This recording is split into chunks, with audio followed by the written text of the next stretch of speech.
conosco. Ao abrirmos a Tua palavra, nós oramos no nome de Jesus. Amém. Bom dia mais uma vez.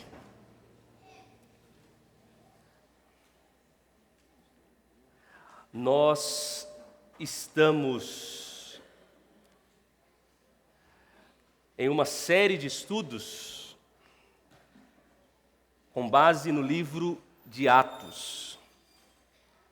Esse é o quarto encontro nosso desse estudo que tem trazido crescimento, pelo menos para mim, e eu espero que tenha trazido e esteja trazendo crescimento a você, a sua vida espiritual. A igreja de Atos, e nós aprendemos aqui que era uma igreja movida pelo Espírito Santo de Deus. Nós aprendemos aqui que a igreja de Atos enfrentou algumas tensões, alguns conflitos, tensões administrativas, tensões culturais, tensões doutrinárias, tensões relacionais, mas pela graça de Deus, pelo Espírito Santo, a igreja superou tudo isso. Tudo. O momento de tensão administrativa foi aquele momento onde algumas pessoas trouxeram o problema das pessoas que precisavam de uma assistência. E Deus conduziu a igreja e o ministério do diaconato foi criado, surgiu. Outro momento, numa tensão cultural e doutrinária ao mesmo tempo, ali em Atos 15, Pedro diz: pareceu bem ao Espírito Santo. E seguindo a orientação do Espírito, eles resolveram aquele problema. Tivemos uma outra tensão, que foi uma tensão difícil, relacional entre Paulo e Barnabé, mas aquele problema surgiram duas equipes missionárias, e com o passar do tempo houve amadurecimento tanto de Paulo quanto de Barnabé, e houve a reconstrução do relacionamento desses dois grandes líderes. A igreja ia avançando, a igreja ia crescendo, pessoas estavam sendo batizadas. E tudo indica, amigos, que essas pessoas, depois de batizadas, a maioria delas permaneceu fiel ao Senhor. A taxa de permanência da igreja de Deus no primeiro século foi uma taxa muito alta. E é isso que me chamou a atenção na mensagem desta manhã. Eu venho já trabalhando nesse quarto tópico, nesse quarto ponto, já há alguns dias, venho refletindo. O que levou a igreja de Atos a crescer? O que levou a igreja primitiva a superar as tensões? O que levou a igreja a uma permanência dos seus membros? Por que eu estou falando isso? Porque se nós olharmos para a igreja do presente, amigos, nós vamos ver uma igreja de fato crescendo, para a honra e glória de Deus. Mas quando a gente vai olhar aqueles que estão saindo, a gente também percebe que o crescimento da saída, ele tem aumentado e crescido.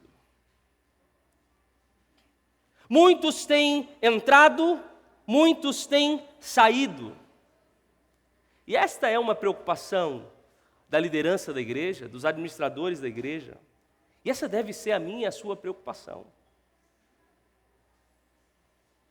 Hoje, por exemplo, um estudo que eu fiz nos últimos 2 anos, cerca de 68% da igreja que sai são jovens.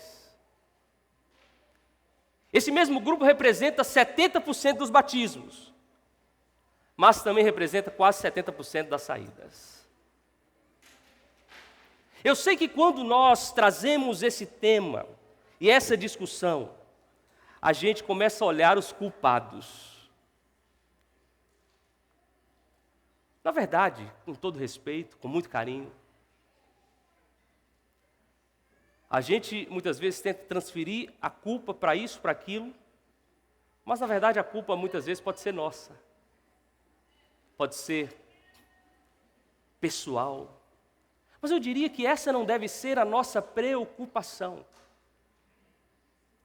O que deve chamar a nossa atenção é a causa.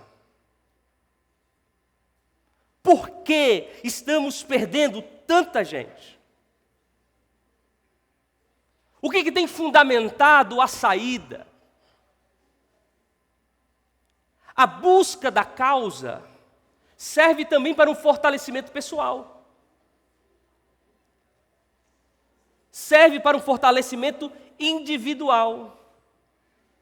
E eu diria, amigos, preste atenção no que eu vou dizer, que a causa pode ter outros que podem dizer outras coisas. Mas na minha reflexão, estudando o livro de Atos, nesses últimos meses, eu tenho descoberto que muitas vezes a causa é a falta de maturidade espiritual. Amadurecimento espiritual. Falta de fundamento, o fundamento que vem com a maturidade. E é por isso que eu já faço uma pergunta para você. O que tem fundamentado a tua fé? Por que você está aqui na Igreja Adventista, o sétimo dia de Governador Valadares? Simplesmente porque aqui tem um grupo de jovens, de amigos, de irmãos? Ou tem algo a mais do que isso? Ah, porque eu gosto do culto, eu gosto da mensagem, eu gosto disso, eu gosto daquilo. Se não houver fundamento, se não houver amadurecimento, esta fé, ela vai ser enfraquecida, esse relacionamento ele vai ser enfraquecido e qualquer vento que passar vai te levar. Ah, pastor, eu saí porque a igreja é assim. São desculpas que vão surgindo. Ah, pastor, eu saí porque isso. Ah, pastor, eu saí porque eu não gosto de fulano. Isso é falta de maturidade espiritual. E quando a gente vai para o livro de Atos, amigos, a permanência daquela igreja é resultado de um amadurecimento espiritual. É resultado de uma prática, de uma vida. E é sobre isso que eu quero trabalhar com cada um de vocês aqui, Atos capítulo 2. Nós já lemos esse texto pelo menos 3 vezes, porque em todos os nossos sermões nós passamos por esse texto, mas hoje nós vamos aprofundar nesse texto para descobrir alguns hábitos, algumas características da igreja, que fizeram com que a igreja permanecesse forte, que fizeram com que a igreja, além de receber muitos, conseguiram manter essas pessoas firmes nos caminhos do Senhor. 4 hábitos. Talvez o texto, a gente pode tirar outras lições ainda, mas vamos pensar esses 4 hábitos desse texto, Atos 2, 42 ao verso 47.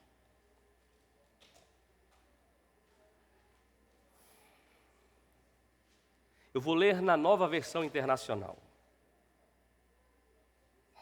Diz assim a minha Bíblia: eles se dedicavam ao ensino dos apóstolos e à comunhão, ao partir do pão e às orações. Todos que estavam cheios de temor, e muitas maravilhas e sinais eram feitos pelos apóstolos. Os que criam mantinham-se unidos e tinham tudo em comum. Vendiam suas propriedades e bens e o distribuíam conforme a necessidade de cada um. Todos os dias continuavam a reunir-se no pátio do templo. Partiam um pão em casa e juntos participavam das refeições com alegria e sinceridade de coração, louvando a Deus e tendo a simpatia de todo o povo. E o Senhor lhes acrescentava diariamente os que iam sendo salvos. Amém? Esta é a descrição do dia a dia da igreja primitiva. E como eu disse, eu vou tirar 4 hábitos, 4 características desta igreja. Fidelidade à palavra de Deus. Segunda característica, oração. Terceira característica, generosidade. E quarta característica, viviam em comunidade. Curioso que nós, quando olhamos essas características, podemos olhar para nós e dizer, mas eu tenho essas características. Ou eu tenho essa, não tenho essa. A igreja de Atos nos mostra, amigos, que esta vida, esses hábitos, eles precisam ser equilibrados. Eles precisam estar no mesmo padrão de igualdade, de preferência, de prioridade. Por isso nós vamos ao primeiro hábito, fidelidade à palavra de Deus. A sua Bíblia talvez diga, eles dedicavam, eles perseveravam na doutrina de quem? Dos apóstolos. A doutrina dos apóstolos, amigos, nada mais é do que o ensino pregado oralmente naquele tempo e que agora está preservado do Novo Testamento. Se você for em Efésios capítulo 2, verso 20, Paulo, ele acrescenta para nós e amplia essa perseverança na doutrina. Ele diz para nós, edificados sobre o fundamento dos apóstolos e sobre os profetas, sendo Jesus a pedra angular. Era esta a vida da igreja. Eles se dedicavam ao estudo da palavra de Deus. Eles seguiam, eles eram fiéis ao ensino da palavra de Deus, amigos. Era uma vida de aprendizado constante. Não era algo esporádico, não era algo semanal, não era algo mensal, era algo constante. Fazia parte do ritmo, da vida. Esta era a realidade. Isso nos mostra que a importância, amigos, aqui que eles davam para o ensino dos apóstolos. E isso ia fazendo com que eles se desenvolvessem espiritualmente. E isso ia fazendo com que eles pudessem se aprofundar no conhecimento, se aprofundar no amadurecimento espiritual cristão. Isso ia fazendo com que as raízes cristãs e bíblicas pudessem fundamentar esta igreja que enfrentou perseguições, que enfrentou provações, que enfrentou desafios. Eles tinham a vida fundamentada na palavra. Por isso eu digo, a fé, meu querido amigo, meu querido irmão, não é só uma experiência de entrada, batismo, mas é uma experiência de aprofundamento, de conhecimento. Quando nós recebemos o Espírito, vem conosco também o desejo de aprender. Fé não é estático, o cristão deve sair da infância espiritual e buscar a maturidade espiritual. Paulo, mais tarde, falou, vocês não podem viver somente com leite. Vocês sim entraram na fé, agora vão amadurecendo, vocês vão se fundamentando, vocês vão se enraizando. João depois também ele diz, filhinhos, jovens, pais. Se você estudar o texto, quando ele fala de filhinhos, pais, jovens e pais, ele está falando sobre o desenvolvimento da fé cristã. Filhinhos, o início. Jovens, já numa idade de mais amadurecimento. Pais, já um amadurecimento quase que completo.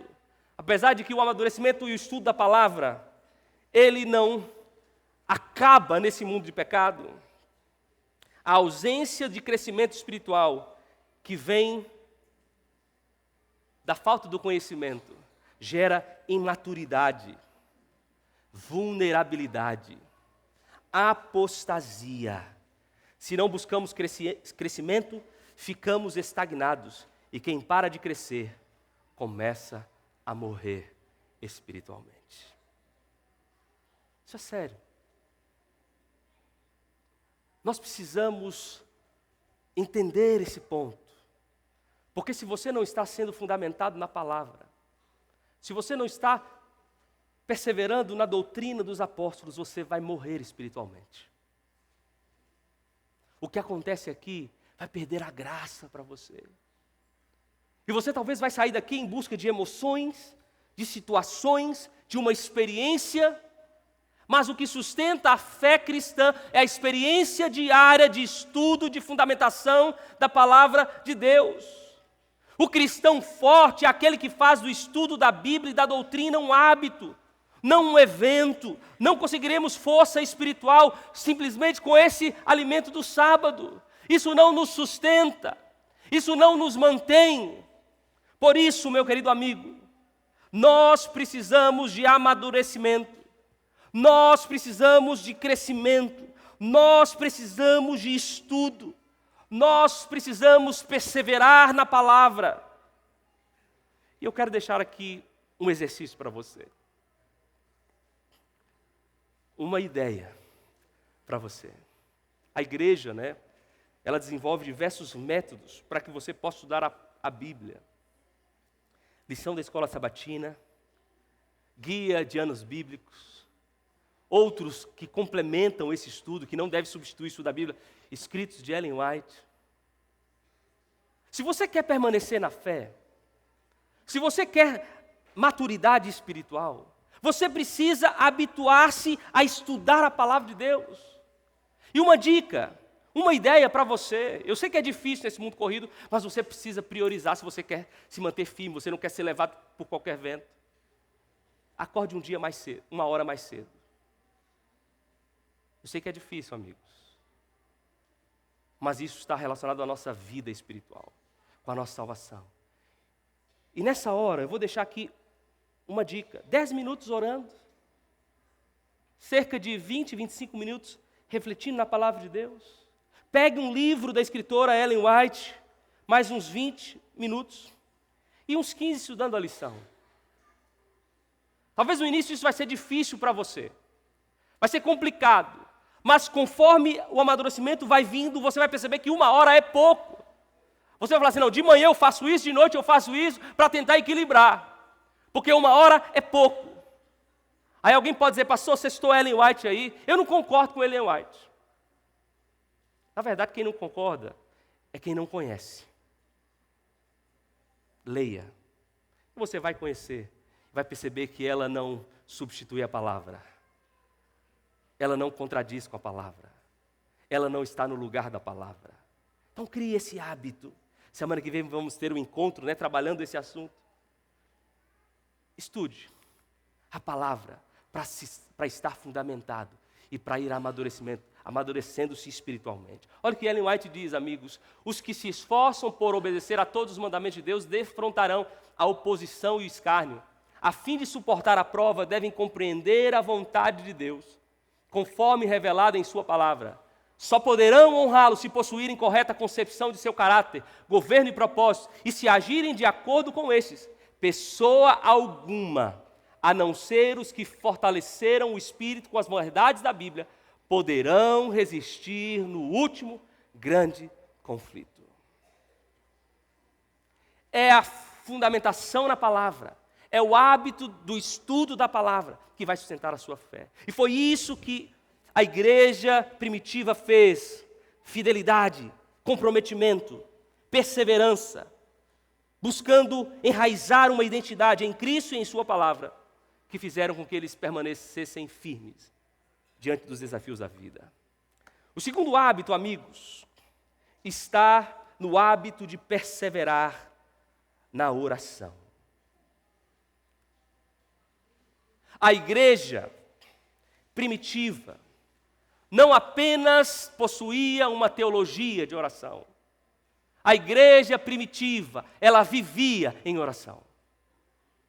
A igreja primitiva vivia e dependia mais das orações de Deus do que dos próprios recursos.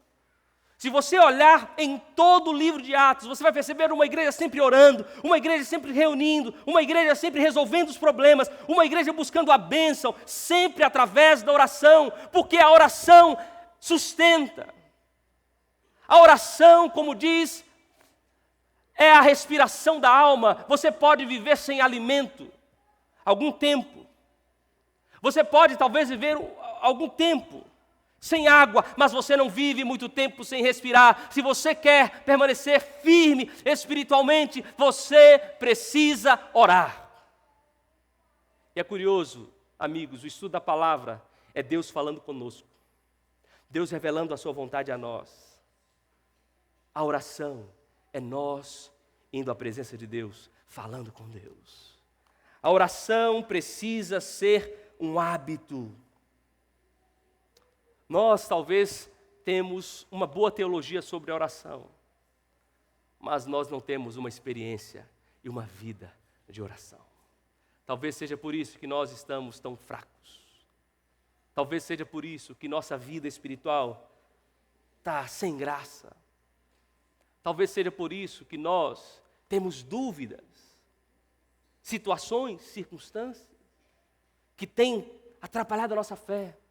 Porque não há vida espiritual sem oração. Eles dedicavam-se à oração. Ah, pastor, você pode dizer a oração que está falando é oração coletiva. Só há poder na oração coletiva quando há poder na oração individual, amigos. Você olha talvez para Elias, não é? No monte lá, orou e fogo desceu do céu. Uma oração simples. Mas essa oração simples, rápida e direta, era resultado de uma vida de oração individual. Não há poder. E talvez você está aqui comigo e fale, pastor, olha, eu até quero orar, mas a minha vida é corrida demais. Eu durmo tarde, eu acordo cedo, é menino, é trabalho, é isso, é aquilo. É preocupação. Muita gente acha, amigos, que oração é perca de tempo.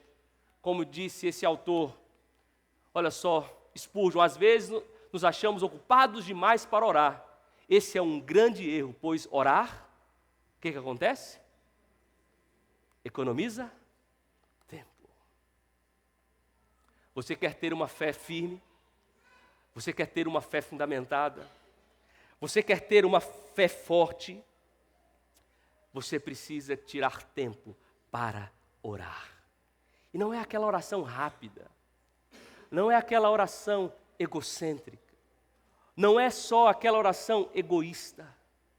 Você precisa tirar tempo para orar, para falar com Deus. Porque você vai perceber, quando há uma vida de oração, você ganha tempo. Quando há uma vida de oração, você ganha poder. Quando há uma vida de oração, Deus vai agindo e resolvendo os problemas da sua vida. Por isso, meu querido amigo, ore. Gaste tempo em oração. Busque a Deus em oração. Você precisa priorizar isso na sua vida. Acha-se diante de vós o céu com suas atrações. Um eterno peso de glória que podereis ganhar ou perder. Que virá a ser? Vossa vida e caráter testificarão da escolha que houverdes feito. Sinto-me tanto mais ansiosa, porque vejo tantos indiferentes, quanto aos assuntos de infinita importância. Acham-se sempre ocupados aqui e ali, acerca de coisas de pouca importância. E o grande tema é deixado fora de seus pensamentos. Não tem tempo de orar, não tem tempo de vigiar, não tem tempo de buscar as Escrituras. Acham-se de todo demasiado ocupados para fazer o necessário preparo para a vida futura. Não podem dedicar tempo a aperfeiçoarem caracteres cristãos e com diligência assegurar o título ao céu. Eu não estou aqui falando algo que simplesmente eu acredito. Eu estou falando algo que eu e você precisamos parar, pensar, rever. Porque senão, amigos, eu repito, nós vamos morrer espiritualmente. Nós vamos fracassar. Nós vamos perder o céu. Por isso, se você quer ver a sua fé crescendo, se você quer ver a sua fé sendo fortalecida, se você quer permanecer firme por todo o vento que vier sobre a tua vida, estude a palavra, persevere na doutrina, ore, busque poder, e você vai crescer, você vai desenvolver, e por fim você vai receber e garantir a vida eterna. Amém? Ore. Por isso fica aqui o meu apelo. Acorde 1 hora antes. Faça um compromisso com Deus, faça um pacto com Deus. Para que você possa amadurecer espiritualmente. Porque é a maturidade espiritual que vai fazer com que você permaneça firme. Não serão os amigos, não serão os sermões, não será o tempo de igreja que você tem. É o estudo da palavra e é a vida de oração. Mas tem um terceiro hábito. O terceiro hábito, amigos, que eu posso aprender é a generosidade. Olha que interessante, verso 45. Vendiam suas propriedades e bens e os distribuíam conforme a necessidade de cada um. Esse texto ele é muito forte. Talvez utilizado com aqueles que têm o viés da teologia da prosperidade ou a teologia social. Esse texto possa ter uma ênfase equivocada. Mas há algumas verdades. Primeiro, eles não vendiam porque alguém havia pedido. Eles não vendiam por um decreto. Não vendiam por uma lei. Não vendiam porque havia um comunismo forçado. Era algo espontâneo, fruto do derramamento do Espírito Santo de Deus. Eles haviam entendido uma verdade muito importante: se o meu irmão sofre, eu não posso viver como se nada estivesse acontecendo. Se o meu irmão tem uma necessidade, eu tenho que ajudar. Amigos, uma das facetas do Espírito, do fruto do Espírito, é o amor. E a generosidade, em certa forma, é uma demonstração desse amor. E eu abro um parênteses mais uma vez, lembra do que eu disse no início. Nós precisamos ter um equilíbrio entre os 4 hábitos, vai ter o 4º ainda. Por que eu estou dizendo? Porque tem muita gente por aí que vai para a teologia social e esquece da palavra, esquece da oração. É um equilíbrio. Mas é interessante, amigos, quando a gente começa a aprofundar no texto. E eu creio que uma das intenções do autor não é colocar o nosso foco na venda. Eu acredito que o autor não está querendo dizer assim: olha, eles venderam tudo. Eu acredito que o princípio por trás dessa afirmação é o princípio de que eles não estavam apegados às coisas dessa terra. Eles não estavam apegados aos seus bens, ao seu crescimento financeiro. Eles, amigos, estavam vivendo uma vida de generosidade. Estavam vivendo uma vida onde não havia egoísmo, porque o Espírito Santo foi derramado, e onde o Espírito Santo é derramado, onde há Espírito Santo, há generosidade, não há egoísmo, não há eu, não há posse. Onde o Espírito Santo é derramado, a generosidade, o cuidado e o amor prevalece. E eu diria ainda mais que generosidade não tem a ver simplesmente com dinheiro. Generosidade é sobre tempo, é sobre atenção, é sobre cuidado, é sobre um ouvido atento, é sobre uma oração sincera. Generosidade, e aqui olhando para mim, para você, para nós vivemos uma vida religiosa totalmente egoísta.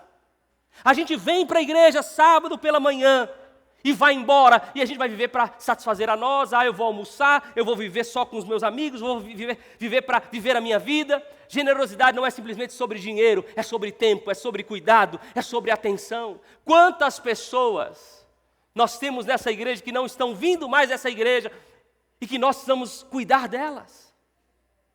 Nós precisamos dar atenção a elas. O maior inimigo da generosidade não é a falta de recursos, mas o apego ao que eu tenho. O cristão forte é aquele que aprendeu a viver de mãos abertas porque já entregou o coração a Cristo. E algo bem interessante, amigos. O que motiva a generosidade? Isso aqui é profundo demais. O que motiva eu me doar? Seja meu tempo, meu recurso, minha vida. Olha que interessante. A igreja de Atos entendeu, amigos, que Cristo havia dado tudo por eles. A igreja primitiva havia entendido que Cristo tinha dado a vida por eles. E eles deveriam dar-se, doar-se e oferecer tudo o que eles tinham a serviço de Deus. Não há egoísmo, há gratidão.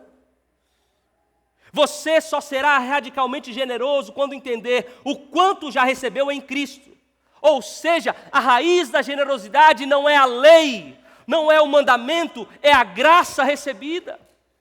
O assunto aqui não está relacionado a dízimo e ofertas, mas você também precisa entender que quando você devolve o dízimo, você é fiel a Deus nas ofertas, não é porque o pastor pede, é porque Deus já te deu tudo, amigos. É porque Deus deu a vida, Deus te deu recursos, Deus te deu saúde.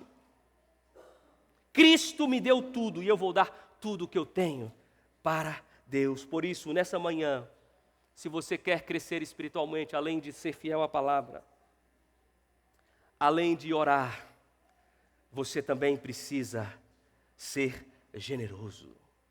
Por quê? Porque quando a gente olha para a cruz, amigos, a gente percebe que Jesus entregou a vida inteira por nós. E eu preciso aprender a entregar com alegria e não por obrigação. Generosidade de recursos, de tempo, de cuidado, de compartilhamento. 3 hábitos que fizeram com que a igreja avançasse. No crescimento numérico, mas também no crescimento espiritual. E o último hábito, Atos 2, 44, diz assim: todos os que criam estavam juntos. E o texto antes fala sobre comunhão. O texto antes fala sobre partir o pão. Em outras palavras, esta era uma igreja que não simplesmente se reunia. Esta era uma igreja que partilhava a vida.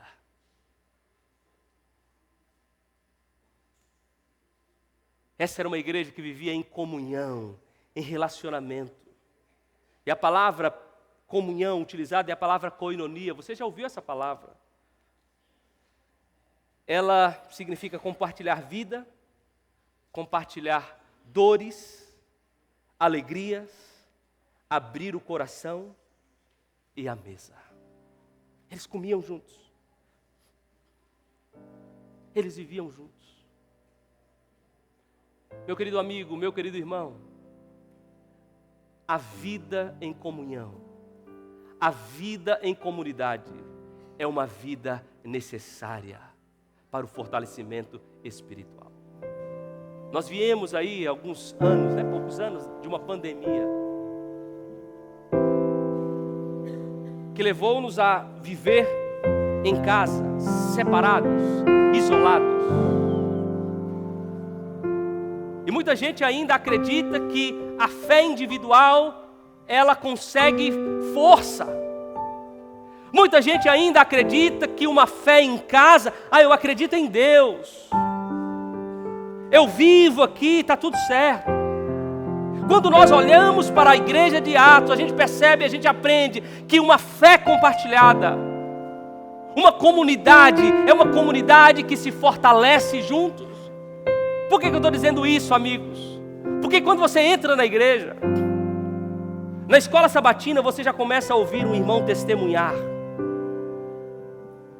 da sua vida, das suas lutas, dos seus acertos, dos seus erros, dos seus fracassos. E quando você ouve esse irmão e ele testemunhando com fé, você já automaticamente você diz: poxa, que fé esse irmão tem. Você olha para a sua vida, você olha para os seus problemas e fala assim: não, se esse irmão conseguiu, eu vou conseguir. É uma fé compartilhada, é uma fé vivida junto, que vai fortalecendo a vida do outro. A esperança que é compartilhada. Ele passou por uma luta, eu também consigo passar. Quando a gente vive em comunidade, a gente vive uma fé autêntica. E a fé autêntica não diz simplesmente que você é bom. A fé autêntica, quando há comunidade, você reconhece que você é fraco, você é falho. E o outro vai te ajudando a crescer espiritualmente. O outro vai te ajudando a vencer. Eu diria, amigos, nós não devemos viver simplesmente como esse corpo aqui, ó. Vamos embora e ficamos em casa. Nós não temos que viver simplesmente como uma multidão. A multidão junta pessoas. A comunidade sustenta pessoas. Por isso, procure se envolver nas atividades da comunidade. Eu sei que nós ainda temos que avançar. No próximo ano nós vamos avançar na questão dos pequenos grupos. Mas já vai percebendo que se você quer fé fundamentada, você precisa ter fé compartilhada.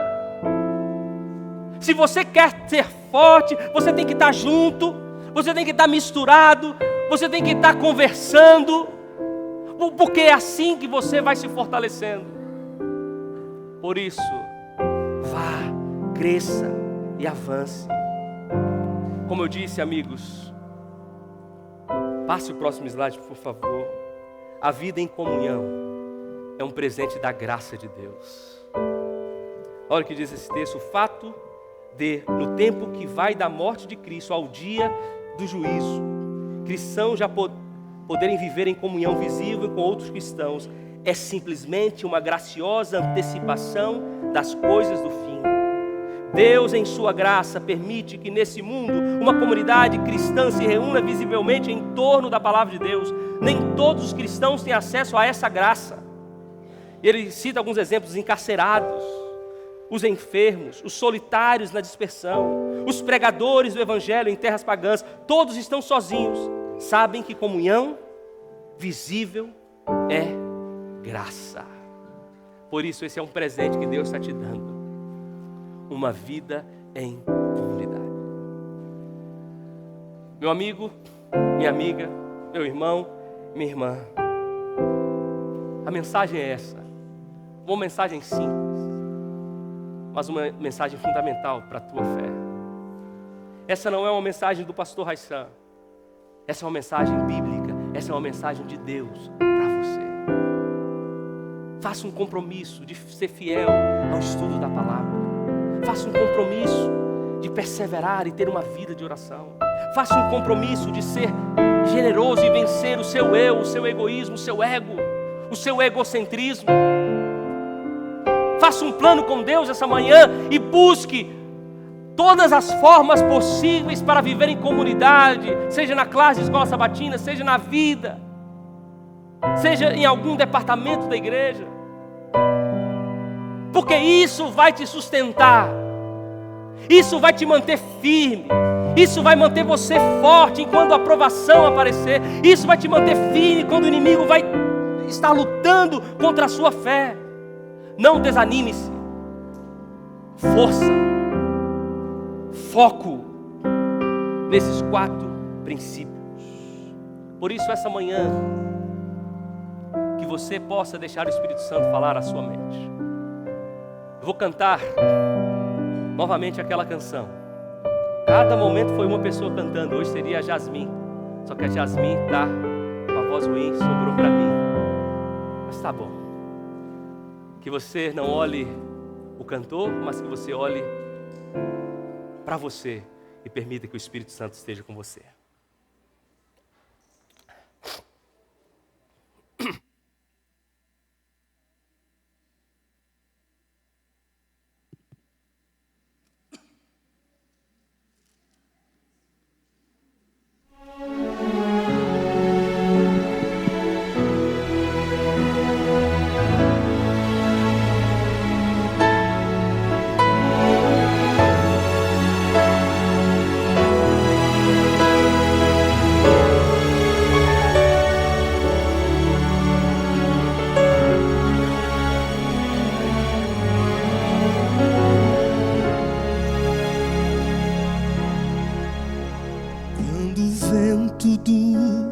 Espírito soprar,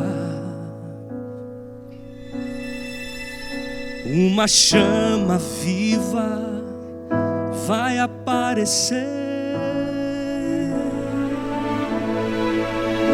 Nossos filhos e filhas irão profetizar, os nossos velhos sonharão e a igreja mudará. Quando a comunhão for a arma principal e a rotina desses nossos dias sair do seu normal, descerá sobre nós o fogo do Espírito e veremos o Evangelho. Jesus Cristo voltará. Por que será que ainda não aconteceu?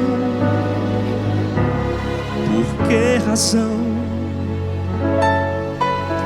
não temos fogo a queimar? Pecados escondidos,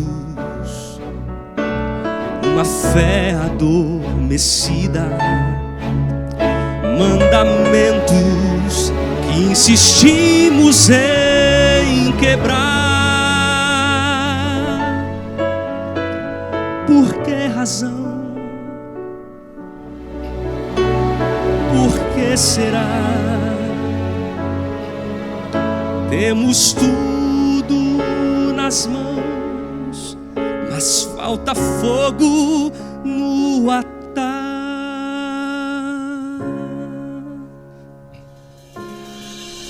Mas quando o vento do Espírito soprar, uma chama viva vai aparecer. Nossos filhos e filhas irão profetizar, nossos velhos sonharão e a igreja mudará. Quando a comunhão for a arma principal e a rotina desses nossos dias sair do seu normal, descerá sobre nós o vento do Espírito e veremos o Evangelho. Jesus Cristo irá voltar, viveremos o Evangelho. Jesus Cristo irá voltar.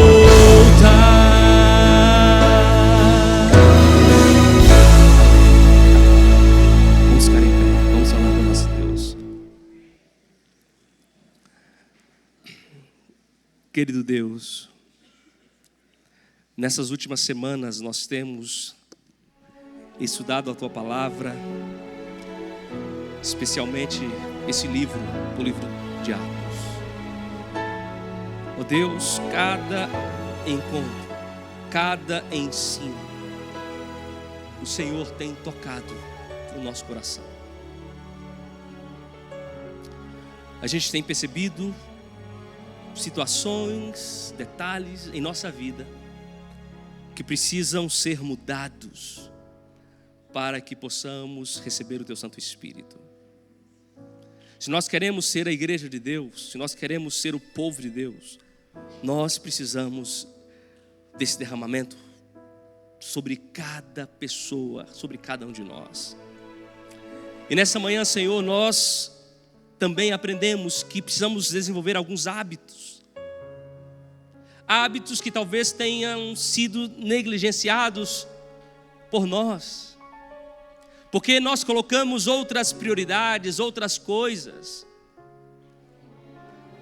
que foram ocupando o nosso tempo, que até são importantes, mas, Senhor, se nós queremos ter uma fé fundamentada, se nós queremos o batismo do Espírito Santo, nós precisamos ser fiéis, nós precisamos ser fundamentados, nós precisamos ter identidade na Tua palavra.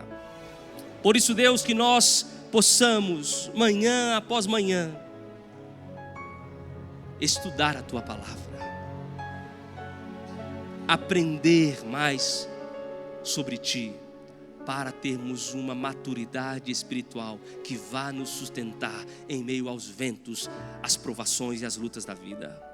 Precisamos também ter o hábito de orar. Precisamos respirar espiritualmente. E a oração é esta forma, não aquela oração corriqueira, não aquela oração rápida, não aquela oração egocêntrica, mas uma oração de conversa com o Senhor, compartilhando a nossa vida, as nossas lutas, as nossas necessidades, orando pelo próximo, orando para salvar. Ó Deus, que também possamos ter isso como prioridade na nossa vida, e também, Senhor, que possamos ser generosos. Generosidade não é sobre quantidade. Generosidade é sobre reconhecer que estamos aqui, temos o que temos, somos o que somos, porque o Senhor derramou a Tua graça, a Tua misericórdia sobre nós. E que este entendimento possa nos levar a sermos generosos com nossos recursos, com a nossa vida, com o nosso tempo, com as nossas orações. E por fim, Senhor, esse mundo é um mundo individualista, mas nós também queremos viver em comunidade, compartilhando a nossa fé, compartilhando as nossas lutas, porque nós queremos ver fogo sendo derramado sobre o altar. Nós queremos ver fogo sendo derramado sobre a nossa vida, sobre as nossas famílias. É o que nós oramos no nome de Jesus. Amém.